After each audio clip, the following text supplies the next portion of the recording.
आज की कहानी माँ का फोन।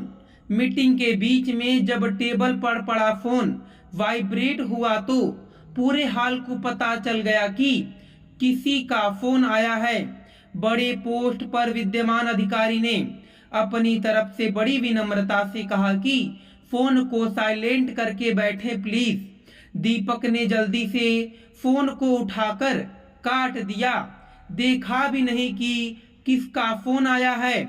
सॉरी सर बोलते हुए फटाफट फोन साइलेंट की बजाय स्विच ऑफ कर दिया और गौर से फिर उस सफेद बोर्ड की ओर देखने लगा जिधर स्लाइड चल रही थी। मीटिंग के तुरंत बाद भी अपना फोन ऑन करना भूल गया। काम भला ही कुछ ऐसी है, अच्छी अच्छी बात भूल जाते हैं इंसान। बने रहना है अगर बास की नज़रों में, दौड़ में प्रमोशन की, पैसे की, स्टेटस की, तो पूरा समय झोंकना पड़ता है। आप नहीं होंगे तो आपकी जगह लेने के लिए पीछे से टक्कर मारकर आगे निकलने वाले बहुत हैं। थोड़ी सांस यानी इन सब बातों से तो यह आया कि फोन भी पड़ा है निर्जीव कहीं जेब में। तुरंत ही निकाला और उसका बटन दबाकर फिर से उसे अपने संसार में प्रवेश दिया। कुछ सोचता समझता इसके पहले ही बीवी का फोन आ गया। कहाँ हो आप? फोन भी ऑफ है। माँ जी का फोन आया था। इतना कहते ही दीपक समझ गया कि मीटिंग में बजने वाला वाइब्रेटर माँ जी का ही होगा। थोड़ा छल्लाकर बोला, अरे हाँ पता है, वो आने का ही बोल रही होंगी। कहता हुआ मैं उनसे बात फ्री होकर कर लूंगा। फ्री होना उसके लिए ऑफिस में तो मुमकिन नहीं था, वो भी माँ से बात करने के लिए। माँ से तो शाम को ही बात कर सकते हैं, अभी करना क्या जरूरी है। ऑफिस का टाइम खत्म हुआ लेकिन दीपक का अभी भी चल रहा है।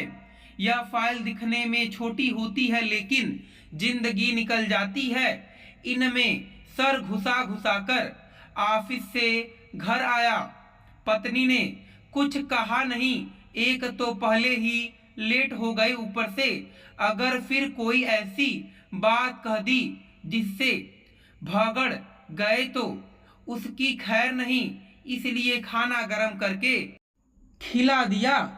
रात सोते समय दीपक ही अचानक बोला, अरे तुमने याद नहीं दिलाया, माँ को फोन करना था। पत्नी बोली, कहाँ करते, यह आपका ऑफिस थोड़ी न है जो रात 12 बजे तक खुला रहे। समय देखो 1 बजा है। 11 बजे तो आपने घर में कदम रखा, कब बात करते। चद्दर झटकते हुए अब पत्नी को एहसास हो गया था कि अब दिन का वो समय आ गया है जब वो थोड़ा बहुत पति को ताना मार सकती है। माँ को 3 साल हो गए आपसे मिले, कब से कह रही है कि एक बार मिल लो, पर आप जाते ही नहीं। अरे तुम लोग तो गए थे पिछले साल, हम गए थे, आपको मिलना है। हाँ करता हूँ कुछ महीने 2 महीने में जाने का, अभी छुट्टी नहीं ले सकता। सुबह होते ही वही भाग दौड़ शुरू। ऑफिस जाने से पहले ही ऑफिस घर आ जाता है। फोन आते रहते हैं, एक चालू रहता है तो दूसरा कतार में रहता है। इसी बीच पत्नी आई कुछ बोलने के लिए लेकिन साहब को मूड देखकर फिर किचन में चली गई। दीपक ने जल्दी जल्दी अपने सारे ऑफिस को घर समेटकर गाड़ी में डालने के लिए गाड़ी से फिर वही ऑफिस की अलमारी जगह पर ले जाने के लिए पूरा दिन फिर वही करना है काम। एक बार फिर माँ का फोन आया, इस बार फिर काट दिया। मन में यह सोचा कि आज तो माँ से बात करूंगा ही, थोड़ा सा माँ पर प्यार भी आया। सोचा कि अब फोन आया तो जरूर उठा लूंगा, लेकिन फिर बजा नहीं। मन किया कि करे बात, लेकिन फिर दूसरा मन आ गया कहने की करेंगे ऑफिस के बाद। फिर वही बात हुई, काम में उलझकर फिर से एक बार वो भूल गया। माँ से बात करना है। शाम को ऑफिस से जाने में फिर लेट हो गया। घर गया तब दीपक को पत्नी को देखकर याद आया कि आज उसने फिर फोन नहीं किया। पहले तो कुछ नहीं बोला, लेकिन खाना खाते वक्त सोचा कि पूछ लेता हूँ। इसके पहले कि पूछता, पत्नी ने बोल दिया, मेरा फोन खराब हो गया है, सुबह से ऑन नहीं हो रहा है। मैं आपको बताने वाली, लेकिन सुबह आज बिजी थे तो नहीं बात की। दीपक उसे कुछ कहता इसके पहले उसने घड़ी देखा। समय फिर वही 10:30। सोचा माँ से बात करें, लेकिन फिर सोचा कि अब तक वो सो गई होंगी, इसलिए फोन नहीं किया। सोचा सुबह तो उठते ही फोन करूंगा। इस बार इरादा पक्का था। सुबह जैसे ही ऑफिस के लिए तैयार हुआ, माँ को फोन किया। फोन उठाने के पहले ही सोचा कि बड़े प्यार से माँ से बात करेगा। छुट्टी की प्लानिंग करने लगा। मन ही मन उसे लग रहा था कि माँ उसे बहुत याद कर रही है। माँ ने फोन नहीं उठाया। ऑफिस में निकलने के पहले उसने पत्नी को कहा कि सुनो, तैयार रहना, आज छुट्टी लेकर आऊँगा, शाम को माँ से मिलने चलेंगे। पत्नी भी सोच में पड़ गई। यह अचानक क्या हुआ? बोली, क्यों, सब ठीक है? क्या हुआ? बोला, नहीं, बस कब से बुला रही है, अब मुझे भी लग रहा है माँ से मिल आऊं। ऑफिस में जाते ही माँ का फोन आया। इस बार उसने फोन काटा नहीं। फोन उठाते ही ऑफिस से सीधा घर आया। पत्नी देखकर चौंक गई। कहा, क्या हुआ दीपक? बोला, चलो जल्दी कार में बैठो, माँ की तबीयत ठीक नहीं है, मामा का कॉल आया था। रास्ते भर यह सोचता रहा कि माँ कैसी होगी। हड़बड़ी में घर चला गया।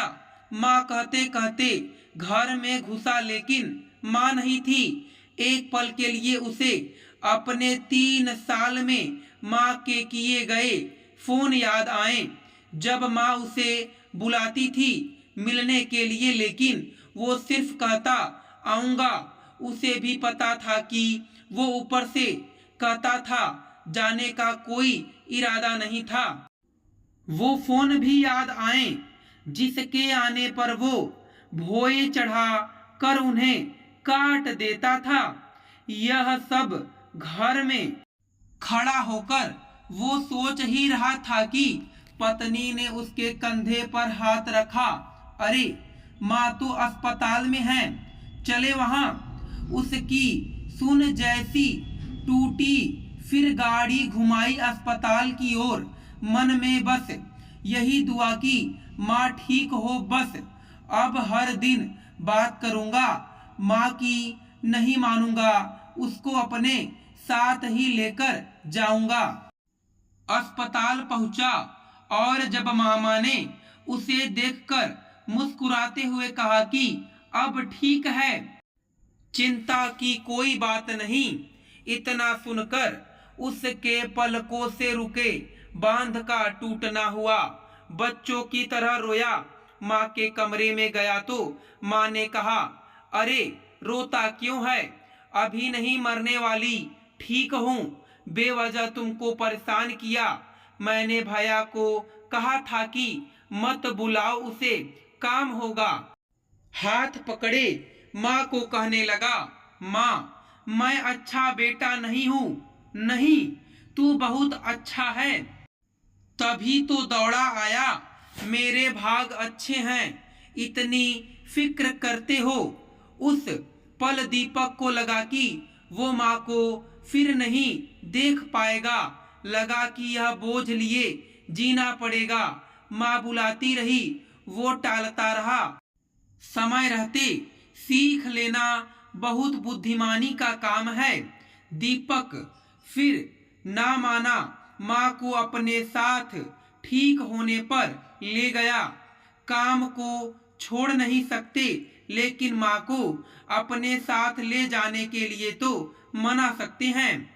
दोस्तों, मैं आशा करता हूँ कि आपको यह कथा पसंद आई होगी। फिर मिलेंगे आपसे अगली कथा में। आप सभी का धन्यवाद।